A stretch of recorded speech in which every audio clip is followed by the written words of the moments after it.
માણેજા વિસ્તારમાં એક સમય પહેલા તો અકસ્માત સર્જ્યો અને પછી ગાળાગાડી અને બેફામ વર્તન પણ કર્યું, જે ચોંકાવનારી વિગતો સામે આવી છે. માણેજા વિસ્તારના સિમેન્સ કંપનીના ગેટ પાસે ઉભેલા પતિ પત્ની સાથે કાર ચાલકે અકસ્માત સર્જ્યો અને અકસ્માત સર્જ્યા બાદ તેણે દાદાગીરી કરી અને બેફામ રીતે વર્તન કર્યું.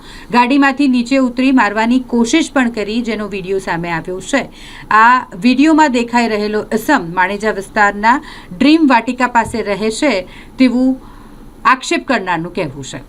તેમના દ્વારા જણાવવામાં આવ્યું કે માણેજા વિસ્તારમાં ખુલ્લેઆમ દારૂનું વેચાણ થાય છે અને આ ખુલ્લેઆમ વેચાઈ રહેલા દારૂના કારણે કેટલાક અસામાજિક તત્વો બેફામ બની રહ્યા છે. ઘણા બધા લોકો દારૂ પીધેલી હાલતમાં અકસ્માત કરી રહ્યા હોય અને દારૂના નશામાં અકસ્માત થયો હોવાની ઘટના વડોદરા શહેરમાં નવી નથી.